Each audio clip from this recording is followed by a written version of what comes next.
அக்கிகான்றது இந்த எத்தனை நாள் வரும் கொடுக்கலாம், எத்தனை வயசு வரும் கொடுக்கலாம். அடுத்தது அக்கீகா கொடுக்கிறது, அதாவது அந்த தாய் தோப்பு சாப்பிடலாமா சாப்பிடக்கூடாது. அதாவது அக்கீகா என்ற ஒரு தர்மத்தை பற்றி அவங்க கேட்கிறாங்க. அக்கீகா எத்தனை நாள் வரைக்கும் கொடுக்கணும், அக்கீகாவை யார் யார் சாப்பிடலாம்னு கேட்கிறாங்க. அக்கீகாண்டா என்னன்னு கேட்டீங்கன்னா, நமக்கு ஒரு குழந்தை பிறந்து விடுகிறது. குழந்தை பிறந்தது என்றால் அதுல நமக்கு ஒரு மகிழ்ச்சி, எல்லாருக்குமே அது ஒரு சந்தோஷத்தை தரும். அந்த குழந்தை பிறந்த மகிழ்ச்சியை கொண்டாடுவதற்காக வேண்டி இஸ்லாம் ஒரு சின்ன ஒரு விருந்தை நமக்கு அனுமதிக்கிறது. ஏன்னா குழந்தை பிறந்தல ஒரு பெரிய மகிழ்ச்சியான ஒரு காரியம் தானே. அதுக்காக எப்படி அனுமதிக்குதுன்னு கேட்டா, ஆண் குழந்தை உங்களுக்கு பிறந்தால் 7வது நாளில் தான், 6வது நாளிலும் இல்லை, 8வது நாளிலும் இல்லை, 7 நாட்களுக்குள்ள கிடையாது, 7வது நாள் தான். 7வது வெள்ளிக்கிழமை பிறந்தா வியாழக்கிழமை என்ன செய்யணும், கொடுக்கணும். வியாழக்கிழமை பிறந்தா புதன்கிழமை கொடுக்கணும்.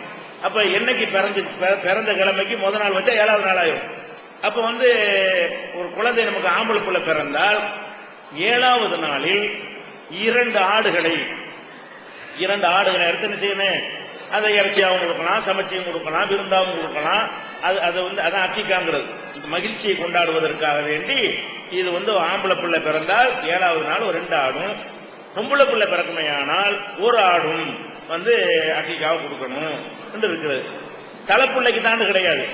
10 பிள்ளை பெற்றா 10 ரூபாய் என்ன செய்யணும், கொடுக்கணும். எப்பவெல்லாம் குழந்தை பெறுகிறார்களோ அப்பவெல்லாம் என்ன செய்யணும், அந்த குழந்தைக்காக வேண்டி நம்ம அதை குர்பானி மாதிரி அதை கொடுக்கணும்.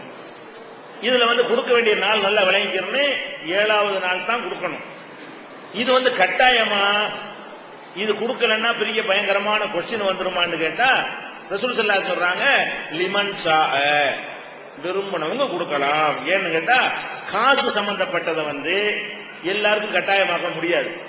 அது குறிப்பிட்ட நாள்ல செய்யணும் போது அந்த நாள்ல அவட காசு இருக்கு இல்லாம போயிடும். 7வது நாள் தான் செய்யணும்னு சொல்லி கட்டாயமாக்கணும்னு சொன்னா, ஆஸ்பத்திரிக்கே பணம் கட்ட காசு உட்கார்ந்துட்டு இருப்பான். அவன்கிட்ட போய் 7வது நாளைக்கு கொடுத்தா எங்க கொடுப்பான், இருக்கிறவன் தான் கொடுக்க முடியும். அனைவருக்கும் முடியாதுங்கிறதுனால ரசூல் ஸல்லல்லாஹு அலைஹி வஸல்லம் பண்ணிட்டாங்கன்னு கேட்டா, லிமன் ஷா, விரும்புனா நீ கொடுக்கலாம், நல்லது. விரும்புனவங்க கொடுக்கலாமே தவிர குழந்தை பிறந்துச்சா கடன் வாங்கக்கூடாது. விளங்குதா? ஆமா, சிரமப்பட்டு அடுத்த பிச்சை வாங்கிடக்கூடாது. இதெல்லாம் செலவு, அடுத்த மாசம் செலவுக்குள்ள காசை கொண்டு இதுக்கு செலவழிச்சுட்டு அப்புறமேல கடன் வாங்க நிலையை ஏற்படுத்திக் கொள்ளக்கூடாது. அல்லாஹ் நமக்கு பரக்கத்து செஞ்சிருக்கானா, இந்த ஒரு அக்கீகா கொடுப்பதனால் இந்த மாசத்தினுடைய செலவை பாதிக்காதா, மருத்துவத்துக்குள்ள செலவு பாதிக்காதா, யார்ட்டையும் கடன் வாங்குற நிலைமை ஏற்படாதா? அந்த நிலையில் நீங்கள் இருந்தால் அவங்க என்ன செய்யலாம், இந்த அக்கீகாங்கிற முறையில 2 ஆடு 1 ஆடு 7வது நாள் என்ன செய்யணும், அறுத்து செய்யணும். இதை யாரு வேண்டாலும் சாப்பிடலாமான்னா யாரு வேணாலும் சாப்பிடலாம். நேர்ச்சைன்னு நம்மளா செய்யணும் இல்லையா, அதுக்கு மட்டும்தான் இந்த கண்டிஷன். என்ன கண்டிஷன்? நேர்ச்சைன்னு செஞ்சிட்டோம்னா ஏழைக்கு தான் கொடுக்கணும். அல்லாவுக்கு சொந்தமானதுக்குன்னா ஏழைக்குன்றது அர்த்தம் இஸ்லாத்துல. அல்லாவுக்காக ஒரு ஆட்டம் இருக்கிறேன்னா ஏழைக்கு கொடுக்குறேன்னு அர்த்தம். அல்லாவுக்காக ஒரு 100 கிலோ அரிசிய நான் தர்மம் செய்யறேன்னு சொன்னா அதுக்கு என்ன அர்த்தம், ஏழைக்கு கொடுக்குறேன்னு அர்த்தம். அல்லாவுக்காக 1 லட்சம் ரூபாய் கொடுக்குறேன்னா ஏழை கொடுக்குறேன்னு அர்த்தம். அதுல பணக்காரன் யாருக்கும் கொடுத்துடக்கூடாது. நேர்ச்சைன்னு நீங்க பண்ணிட்டீங்கன்னு சொன்னா, நேர்ச்சை என்னன்னு வளர்ந்ததுல, எனக்கு இந்த வயிற்று வலியா இருக்குது அது போயிடுச்சுன்னு சொன்னா நான் ஒரு 10 ஏழைக்கு சோறு போடுறேன், அல்லாவுக்காக நான் 1000 ரூபாய் செலவழிக்கிறேன் இப்படிங்கிறான். ஒரு காரியம் நிறைவேறுவதற்காக வேண்டி இதை செஞ்சா இதை செய்வேன், அதான் நேர்ச்சைங்கிறது. நேர்ச்சை நோன்பு தொழுகை மாதிரி நேர்ச்சை பண்ணலாம். காசு பணம் சம்பந்தப்பட்டு நேர்ச்சை பண்ணலாம். தொழுகிறேன், நோன்பு வைக்கிறேன், நேர்ச்சை பண்ணிக்கலாம். அல்ல சோறாக்கி போடுறேன், ட்ரெஸ் எடுத்து கொடுக்குறேன், அல்ல நல்ல காரியத்துக்கு செலவழிக்கிறேன்னு செஞ்சுக்கலாம். ஆனா நேர்ச்சைன்னு காசு சம்பந்தப்பட்டு நேர்ச்சை செய்தால், அல்லாவுக்கு செய்து விட்டால் அதுக்கு அர்த்தம் என்ன, ஏழைக்கு அர்த்தம். அல்லாவுக்கு உள்ளதுல யாருக்கு பங்கு இல்லை, பணக்காரங்களுக்கு கிடையவே கிடையாது.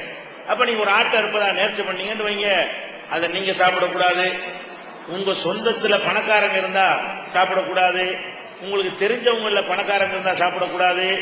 ஏழைகளுக்கு மாத்திரம் என்ன செய்யணும், அதை விநியோகம் பண்ணிடுறேன்னு. இது நேர்ச்சைக்கு மட்டும்தான். நேர்ச்சை இல்லாம அல்லாஹ்வும் ரசூலும் நமக்கு சுன்னத்தாக்கி இருக்கிறாங்கல்ல, அந்த மாதிரியான குர்பானியா இருக்குமையானால் நம்மளும் சாப்பிடலாம். சொந்தக்காரங்கள ஏழைக்கும் கொடுக்கலாம், பணக்காரங்களும் கொடுக்கலாம், பணக்காரங்களுக்கா தேடி கூட கொடுக்கலாம். வழங்குதா? நம்ம கொடுக்கிறோம், சொந்தக்காரங்க பூரா பணக்காரங்க இருக்கிறாங்க. ஆனா விருந்தாக போடும்போது அதுக்கு மட்டும் தடை இருக்கிறது. என்ன தடை இருக்கிறது? ஷர்ரு தாமி தாமுன் யுதுஹாலகல் அக்னியாவு யுத்ரகல் புக்கரா. ஏழைகளை விட்டு பணக்காரங்களை மாத்திரம் அழைத்து கொடுக்கப்படுற விருந்து தான் விருந்துகளில் மகா கெட்டது அப்படின்னு ஹதீஸ் இருக்குது. அந்த மாதிரி நோக்கத்துக்காக வேண்டி நீங்க ஏழைகளை புறக்கணிக்க கூடாது. உங்க தெருவுல எல்லாமே பணக்காரங்களா இருக்கிறாங்களா, ஏழைகளை இல்லையா, பணக்காரங்களா கொடுத்தது தப்பு கிடையாது. ஏழை புறக்கணிச்சு செஞ்சிடக்கூடாது. இதுதான் எதுக்குள்ளது? நேர்ச்சைக்கு உள்ளதுங்க. அகீகாவை பொறுத்த வரைக்கும் நீங்களா கடமையாக்கிக்கிட்டதா அல்லாவா கடமையாக்குனதா? நேர்ச்சை நீங்களா கடமையாக்கிட்டீங்க. எனக்கு இது போனால் நான் இதை செய்வேன், எனக்கு இது வந்தால் நான் அதை செய்வேன்றது நீங்க கடமையாக்குறது நேர்ச்சை. அகீகாங்கிறது நீங்க நினைச்சு உங்க மேல அது வரல. அது மாதிரி ஒரு குர்பானிங்கிறது நீங்க நினைச்சு உங்க மேல கடமையாவல, அல்லாஹ் ரசூலும் நம்ம கடமையாக்கி இருக்கிறாங்க. அப்படி இருக்கிற விஷயங்களாக இருந்தால் அது ஏழைக்கு சொந்தம் கிடையாது. குர்பானி கறியை நீங்க சாப்பிடலாம்ல, பணக்காரங்களுக்கு கொடுக்கலாம்ல, ஏழை கொடுக்கலாம்ல, சொந்தத்திலையும் கொடுக்கலாம்ல, வெளியிலையும் கொடுக்கலாம்ல, அது மாதிரி கொடுக்க வேண்டியதான். அக்கீக்காவை என்ன செய்யலாம்? நீங்களும் சாப்பிடலாம், உங்க பெற்றோரும் சாப்பிட்டுக்கலாம், பணக்கார சொந்தக்காரங்களும் கொடுக்கலாம், ஏழை சொந்தக்காரங்களும் கொடுக்கலாம், சொந்தம் இல்லாதவங்களும் கொடுக்கலாம். அதுல ஒன்றும் தப்பே கிடையாது. 7வது நாள் தானே செய்யணும், கொடுக்கணும். அப்ப 7வது நாள் கொடுக்கணும். 2 ஆடு 1 ஆடுங்கிற கணக்கு வைத்துக் கொள்ள வேண்டும். அது மாதிரி யார் வேணாலும் சாப்பிடலாம். அதுக்கு எந்த விதமான ஒரு விதிமுறையும் கிடையாது, கட்டாயமும் கிடையாது. சக்தி உள்ளவங்க கொடுக்கணும், சிரமப்பட்டு கொடுத்துடக்கூடாது. இது அவனுடைய விஷயம்.